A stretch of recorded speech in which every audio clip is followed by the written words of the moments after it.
it was interesting when you started talking about the heart of hearts. I really love that because I could see her and she just smiled. I don't know if you could see her off camera, but Oh, she was just like, oh, so it clicked. I love that, man. I love those moments. And I just hope that those are moments that we can get with more kids, yeah. Yeah, So, like, I think that everyone is, like, the Mozart of something, that there's, like, some thing that, like, that just, like, clicks within their brain and that they are, like, really yeah, good at, and I feel like as an educator, my job is to help people figure out what that is, yeah. and sometimes it's like, if you're the Mozart of building space telescopes, but you were born 500 years ago, then, like, you're kind of out of luck, but I think for the most part, there's, like Right. there's a match somewhere. Yeah. Well, I love that. Well, let me introduce the show because I want to keep going on this line. Welcome back to the Sean Trey Show. I've got a really awesome guest with me today, and I'll let you introduce yourself. But I want to keep going on this line. She was just talking about. You were just talking about finding your heart of hearts, finding your purpose in Ilani's little world, and I loved that because to me, it's like I think that we don't talk about that enough. But can you introduce yourself and share a little bit about what you were saying there? Yeah, so my name is Erika Hamden. I'm a professor of astrophysics at the University of Arizona. I build telescopes, mostly for NASA, and I just like love space That's awesome. and discovering how the universe works. I also, as a professor, I like have students. I mentor grad students and postdocs and undergraduates, like teaching them how to do research. It's kind of ironic because I'm always giving people advice on getting jobs now, and I always have to be like, I've never had a real job. Like I like That's awesome. you go into the academic world, and I was like a grad student, and then I applied for fellowships for my postdoc, and then I applied for faculty jobs. But so I've like applied for one job, and then I'm telling people like I usually tell them like, here's my advice, but also I have no idea what I'm talking about. That's Just awesome, doing the actually. best I can. Yeah, right. Well, Yeah. it's interesting because you were talking about passion, and it's there is this. I was thinking the other day. I had this epiphany moment, and kind of a weird train of thought, but I was sitting there and I was contemplating life in general. It was one of those days, and I was sitting there thinking about, we all have something innate in us that we are good at, and you can spend your life over here. I could be great at managing restaurants, or maybe great as an EMT. I don't know. There's some other things that I might be good at. But, what I'm really good at is teaching kids. Like, I'm really, really, really good at that. My classrooms are fun and dynamic. And I came up with this idea, and I was like, that was one of the reasons I did Ilani's Little World, because it's just another way to teach. And, and Ilani and I get to do this together, and we get to make these fun videos, and I get to see that spark, of this light shine up, and Yeah. it's powerful that you when you see that. But if you are following your like heart of heart paths, you're going to get that. Yeah.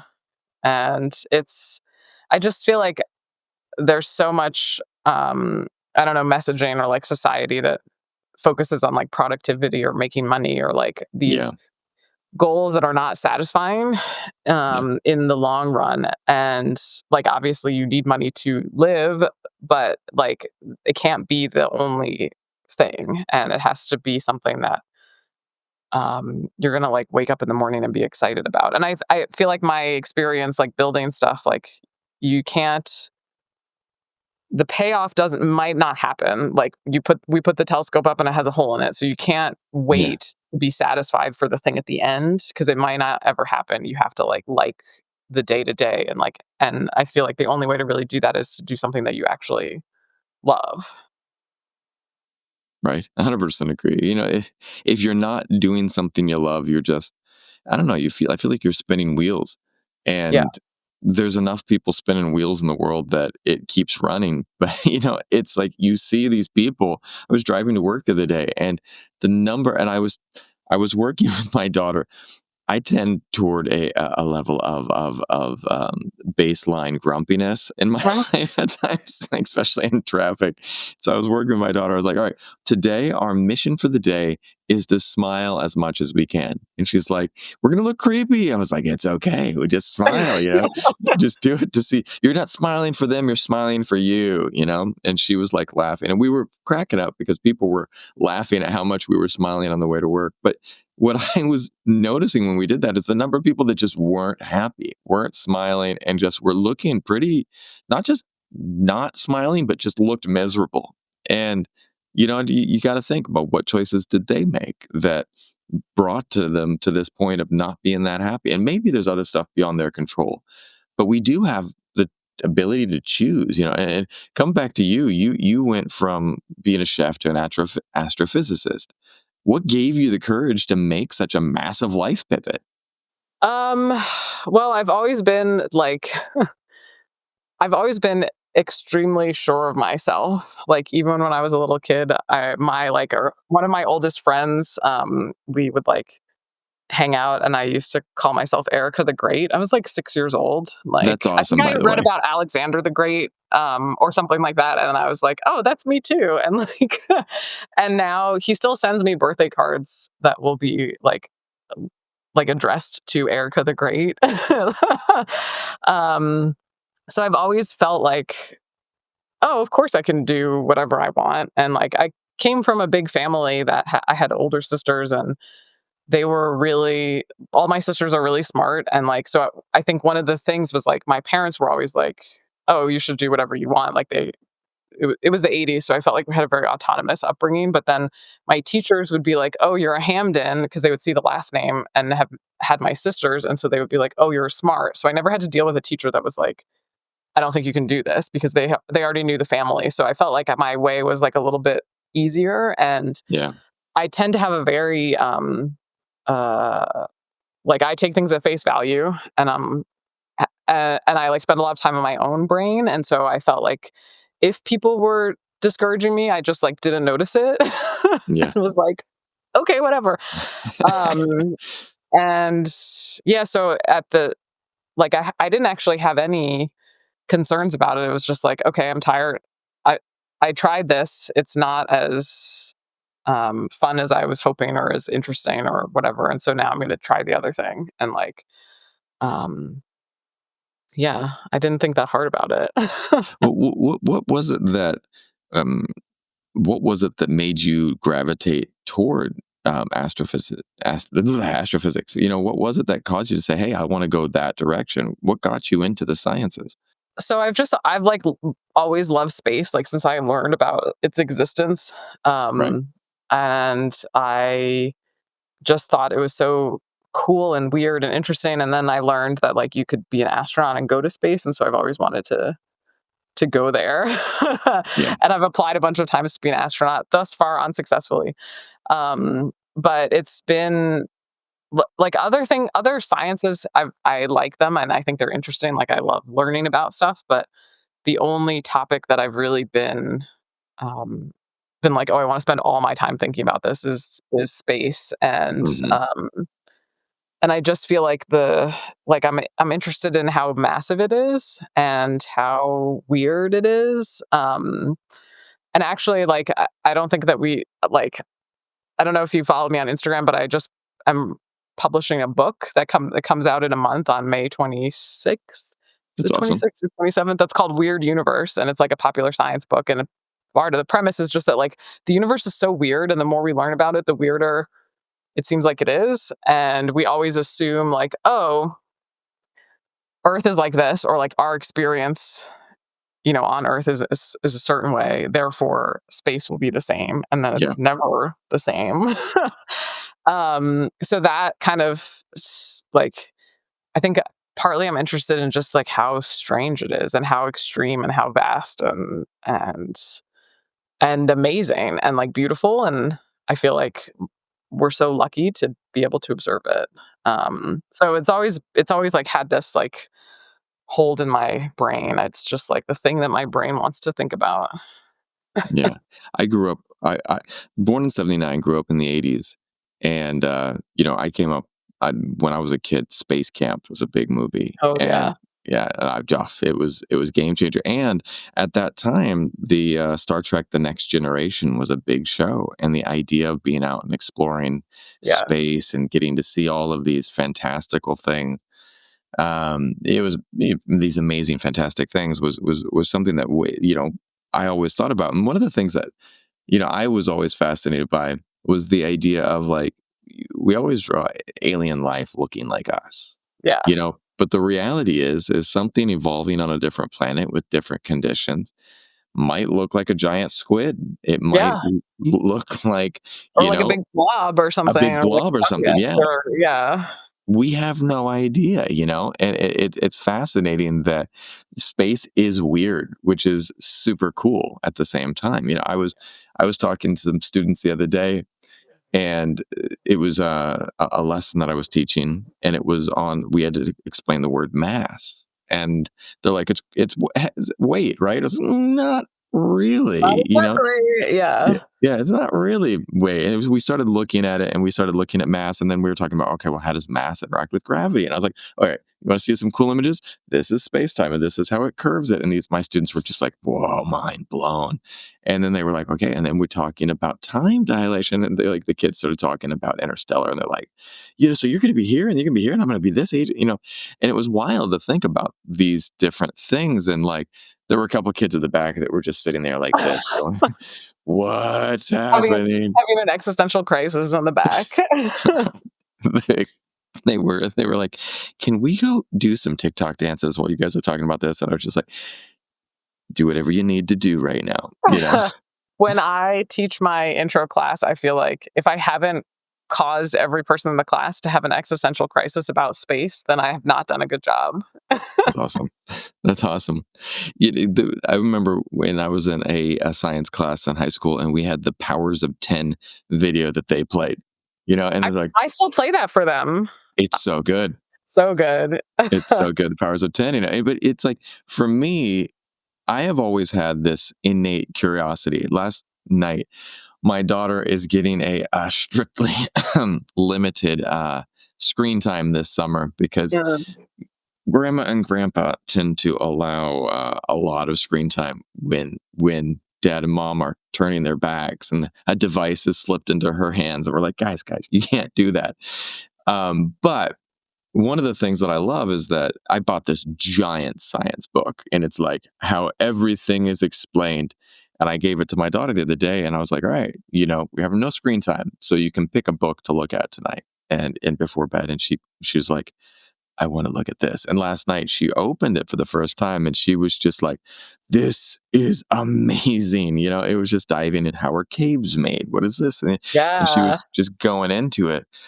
But it was this innate role of curiosity in her exploration, and curiosity. What role did curiosity play in your path, and how do you keep that curiosity alive today?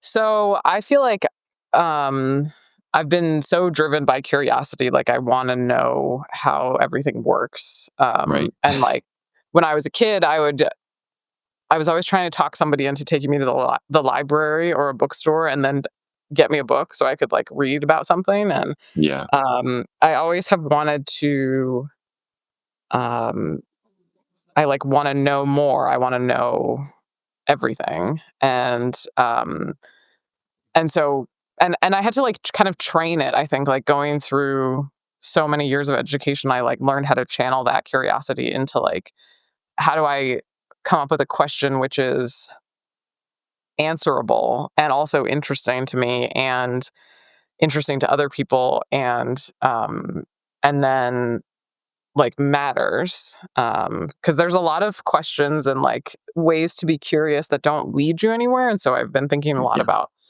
like, how to use it in a way that goes somewhere. I feel like and in my Instagram account this year, I've been making videos about critical thinking, that's awesome. and one of the things that I'm, like, kind of considering or I talk about is, like, how do you ask a question or how do you know if something is useful or not? And, like, people that kind of fall into conspiracy theory thinking, I feel like they like wanna know, they, like, are curious, but they don't have the tools necessarily to, like, get them to the right place to, like, be like, oh, this question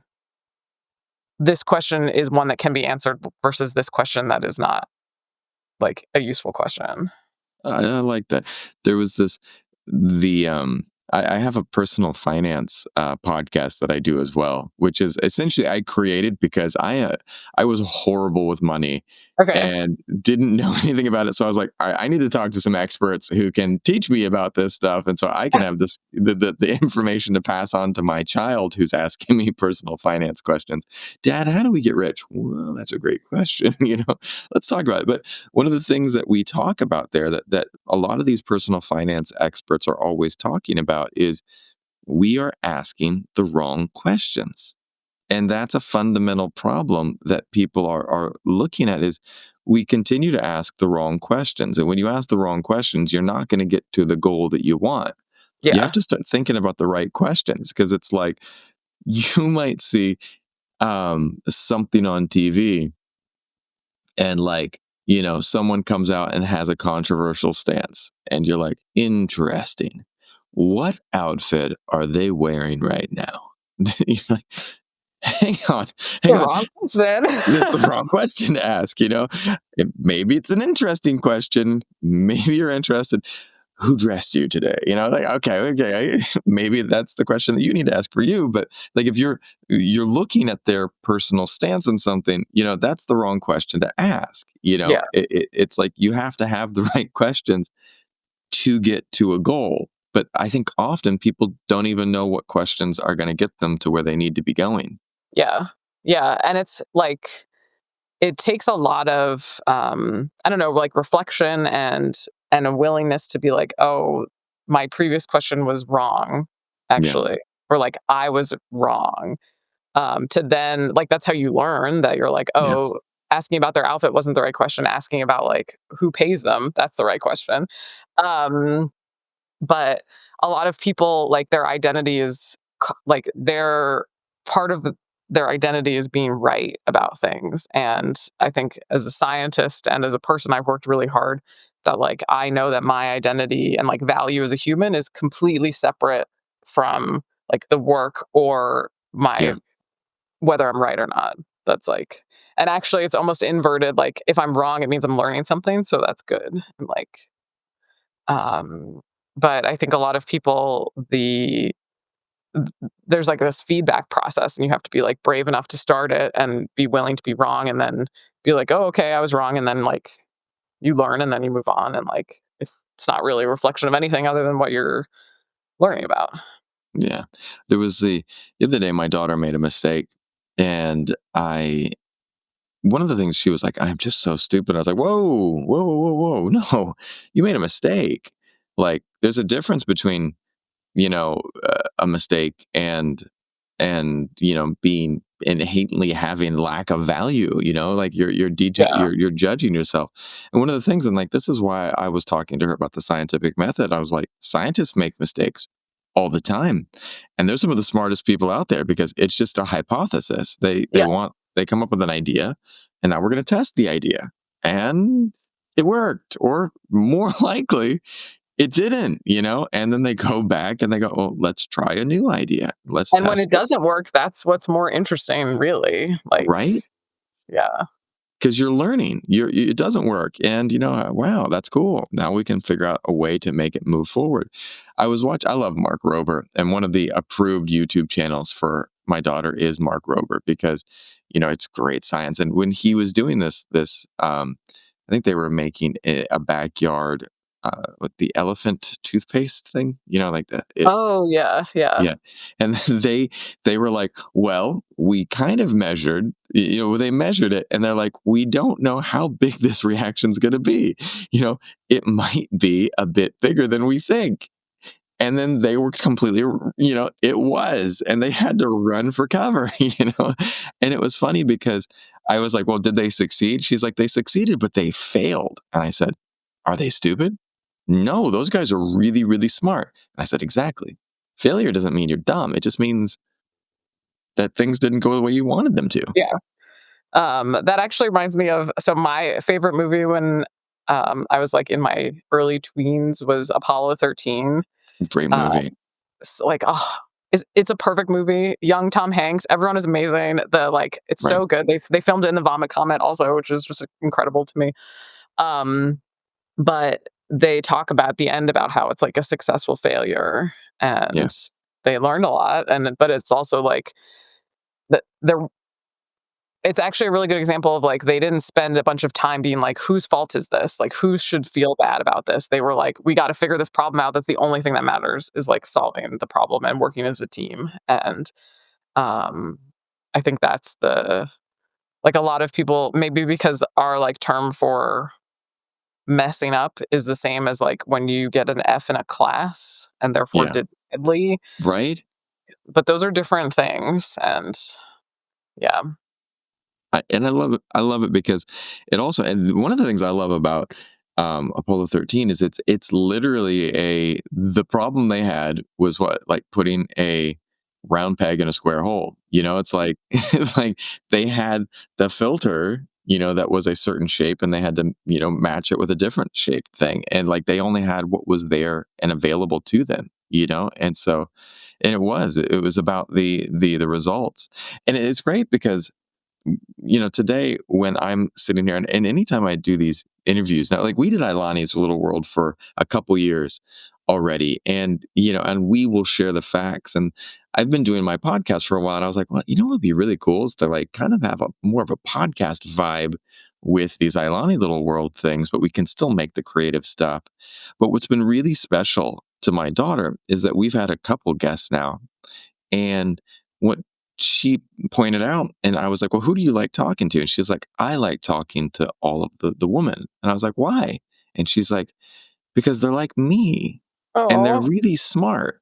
And like, it makes me feel like I can do that stuff too, And so it's really cool to me because it's really important, I think, for young people, especially girls, to see role models like doing this stuff. But why do you think it's important for people to have role models like this in STEM? I think that it's like so important to see somebody doing something that you want to do. Like it kind of goes back to our inability to imagine life on another planet. That like you're really like it takes like a massive kind of intellectual effort and like creative leap to imagine something that doesn't exist. And that's part of why science is so hard. If you're figuring something out, it like doesn't exist. But even just being able to see someone doing something that you didn't know was possible. Like for me, when I was in college, I knew that I liked space, and I was like, oh, I could be an astronomer. But in my head, I imagined like a person going to a telescope on a remote mountain, and like, yeah, and like you're in like a building by yourself at night, and like I have this, I can even like picture the telescope in the building, and I used to think that's what being an astronomer was. And then it wasn't until I was in my senior year, my last year of college, that I worked on a project with somebody who built instruments for the telescopes. And then I was like, oh, you can do that? And then I like, when I think about it now, it's like, yeah, someone has to build the telescope. Like, how does it get there? But I didn't think about that. I was just like, in my head, the telescope was just there. And then Yeah. you let it go. And so even for me, I was like 23, and then I was like, "Oh, this is a job? Like, someone has to do this." And so I couldn't it's like not maybe a failure of imagination or whatever, but for me, it was really important to even just be like, "Oh, someone does this. It doesn't just appear." And I feel like a lot of people need that. They need to see somebody doing something to then be like, "Oh, that's a thing." Yeah. Yeah. I moved overseas when I was younger, and it was interesting because the internet was more basic, and you had the Lonely Planet books that Oh, were yeah. the guides that people would go and look at. And what I found out later on is that Lonely Planet books were not a very accurate description of what you actually found. Like it would be like one backpacker would write in and go, there's this great restaurant on this great street, and it was an okay restaurant, but like when you try to envision it, I mean, actually, there was a lot of good stuff in Lonely Planet books as well. But one of the things that I remember looking at Google Maps, going, okay, This is where this is at. Oh, there's a hospital here. Oh, this is where there's a supermarket at. I'm going to shop there because that's what I can kind of. But then you get there and you're like, oh wow, that was a horrible place to shop. Everyone knows that you go over here, but Yeah. until you get into it, but one of the most powerful thing is like when you have a guide, when you have a person going, hey, welcome, welcome. I'm going to show you around. And we need people like that you can identify with, that you can connect with. Yeah. Yeah, and people that can like one of the things I've thought a lot about is so like I do mentoring where I like am teaching my students how to navigate like proposals or different things, but there's a difference between just having a mentor, someone who like guides you, and having a sponsor, which I view as like somebody who's like bringing you into rooms that maybe you wouldn't get to be in, or who nominates you for stuff, or who, when they're talking to people and you're not there, they're like, oh, you should really talk to Erica, you should, or like brings you up in like they're not just teaching you, but they're like actually like boosting you up. And I feel like that kind of stuff is also really a little bit underrated, or like people aren't taught as much about it. But I think that's also super important, because you can be interested in something and then feel like the doors are closing for you. But if you have somebody that's like, oh no, I want to bring this person with me, then that like is really liberating. That's awesome. It's kind of like you're almost your personal champion, that's going to be Yeah. like, yeah, you know what? That's awesome. This person right here. It's like your own personal hype person, which And is I try awesome. to do that, like, I try to do that a lot, and I, like, talk to my group about, this concept called shine theory that I'm, like, super into, that was developed by a couple of journalists, maybe, like, 10 years ago. But it was originally in the context of, like, especially female friendships, that, like, modern society, depicts women as competitive with each other, but actually, like, true I think that's not really true in practice, but that like a good group of friends, when one person does well, like when they shine, then they light everybody else up. And like, Yes. so if I'm shining, that like makes you look better, and we like both like are shining together, and it's like a net positive thing. Yeah. And I think about that also with the people I work with, where it's like if somebody is winning, like everybody in the group better be thrilled about it, because that means that like that makes all of us look good, and Right. not like a zero sum thing. It's like an additive thing. I 100% agree. And they have that. I always remember that quote, like you're the sum of the five people that you surround yourself by. And it's like I think that when one of those people is winning, I'm I follow all of these really cheesy inspirational channels on Instagram and stuff, and it's like, hey, it makes me feel good in life. But Yeah, there was this one thing, and it's like celebrate the wins of your friends. yeah, Don't be jealous when your yes, friend comes home and says, "Hey, I got this new opportunity that opens up." Be like, "Heck yeah!" And I am happy for you yeah, because you know, a lot of people will sit there and go, "Ugh, well, this guy's always winning." But you know what? The yeah. reality is, let them shine bright, support them as they're shining, and then hopefully, it helps you shine even brighter as well, I like. I have a story about that. So when I was in college, I think it was a first year. It was my freshman year of college, and there was a program that sent like just a handful of students to Japan, like for like 6 weeks in the summer, and it was like completely paid for and like seemed really cool, and so everyone would apply for it. But it was super competitive, and I applied, and this other friend of mine, Ben, applied, and um, I got an email that was like, "Oh, you weren't selected," and I was like really sad about it. And so I was like 19 at the time, and I thought to myself like, well, if I didn't get it, like I hope Ben didn't get it, because I was sad about it, and I was like, well, I don't want anyone to get it. And then I was walking on campus like later that day, and I see Ben, and he runs up to me, and he was like, I didn't get picked, but like, please tell me that you got it. Like, I hope that you got it. And I felt like such a jerk, because I was a jerk. I was a huge jerk. And I mean, that was like over 20 years ago now. And I still think about that, about like how generous he was, and how, in that moment, I like felt like, oh my God, I'm like not being a friend. Like, I've already lost, and it doesn't help me if somebody else also loses. And like, I still think about that, and I try to be like, what would Ben in was 2003 like what would he say? And I like use that as an example of like, even if I'm sad about not getting something, like it doesn't, like I want to congratulate people that get that, like do get it. And like I feel like since that incident I've never done that again, but I like still think about that one time where I really let myself down. Sorry about that, Ben. But it happens. It's like, but we all have that. There was this one great. I was at a coffee shop once, and they had these little cards that you could pull out. It was right behind a movie theater and a movie studio in LA. And these little like advice cards and like just little one liners.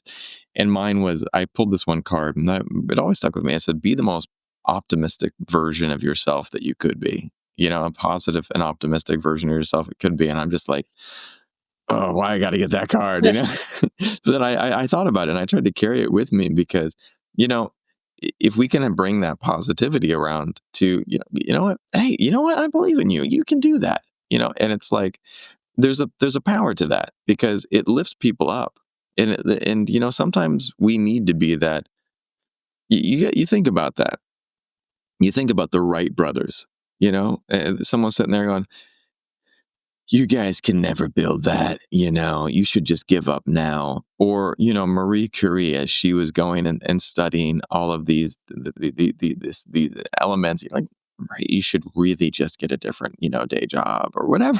It's like, there could have been people that were just raining on their parade, but luckily they were still able to do what they did. And now we don't have to try to take a boat across the Pacific Ocean when you want to go visit someone. Thank goodness for that. There are these things that the positivity really makes a difference. Yeah. And like I feel like it's like a little bit of nice defiance actually to just be like, yeah, I know all the reasons that this isn't going to work out, but I don't care about any of them. Right? Like, That's awesome. I love that. Looking up at the stars, do you ever feel small or do you feel connected to the universe at large? so I always feel small and insignificant, and like I really like that. I feel like it takes all the pressure off. Like um I am a nihilist actually. I think nothing matters, and like in the long run the sun engulfs the earth, and like nothing that we build will ever survive unless we like send it out into space. So like Voyager matters is the only Voyager, thing. Like right? Voyager matters. Um but for me, like I think that, and then that makes me feel like, oh, I don't need to be as worried about things or like the stuff that kind of bothers you or that like gets in your brain. It's like, oh, this is so insignificant. Like in the vastness of time, like it's nothing. And so I really like that. Like I like that feeling of like smallness of like, because I think that it gives me a sense of like almost I'm like honored that like we are so tiny and pointless and whatever, and yet like we still get to experience the world and the universe and this like incredible beauty that is everywhere. And so I think that like I feel um it's almost like a state of like grace where it's like we don't deserve any of this, but like here it is, so we should just appreciate that. Right. That's beautiful. I remember once I was having a really tough time. I was living in LA and I was flying. I just been doing everything, just going here and there. Life was stressful, and I had all these problems that were piling up in my life. And then I said, you know what? I'm going to fly up and see my mom and family up in the Bay Area. So I took off from LAX, and the plane flew up and immediately turned right and was tracking along the coast. And I looked over, and as we were banking, I could see my house, and it was really tiny. And I thought about all of the days that I'd been sitting in my room, obsessed Yeah. about what was going on, and that room was way down there. It was way, way down there. And I was just like, wow, all of my problems are so small right now. And then we kept climbing and kept climbing, and I was just like, and it's even smaller now. And it's like this view from above is something that I'm always fascinated by. And it's like modern stoicism and ancient stoicism talked about, viewing your problem like a bird from above, and is it the same? Do you still see it the same? And maybe obviously, if you've gotten impaled in your leg, that's probably something that's kind of hard to get, a view from above. But, you go to the doctor, you get the thing removed from your leg, and Yeah. eventually it was just a blip on the radar. Yeah, like, I think that nothing is the end, Right. and, also, I like that nothing is, so one of my favorite old movies is Lawrence of Arabia, Great and, movie. yeah, it's so good, it's so beautiful, and the main character, T. Lawrence, at one point, he's talking to some of the other characters, and they all believe that, like, if someone is gonna die, like, they would have died no matter what they were doing, and that, like, that things are kind of determined, and he says to them, like, "Nothing is written except what's up here." And I also feel like that about, like, when I think about the universe, that, like, the there is no there is no one path, there is no single way, and, like, um it's up to us to decide. I love that. There was a movie long time ago, and the movie was great, even though one of the main characters has since gotten canceled. But the movie was American Beauty. And there's this one scene where they're watching this balloon just dance. And it's just this scene of watching this balloon dance. And it was absolutely stunning to see this movement. And so, we're in this beautiful dance of life, and that's the goal, is to remember that we're dancing. Yeah, and to, like, take the time to enjoy it. Right. Well, I want to finish up because we're coming up on the end of the hour, and I don't want to take up too much of your time. But where can people find you and your information? So, you can follow me on TikTok or Instagram. My accounts are just my name, very uncreative. Um, and I post a little bit on Twitter, a little bit on Blue Sky, sometimes on LinkedIn, even though it's for nerds. And I have a book coming out that I am obligated to promote at the end of May. You can pre-order it on Amazon or on, like, from your favorite bookstore. It's called Weird Universe. It's extremely accessible for a non-scientist, for just, like, an ordinary, wonderful human that likes to learn. And it's all about how weird and amazing our strange universe is. So hopefully it'll do well, and then I can write more books, and that would be really fun. But the best way to find me is probably on Instagram or TikTok.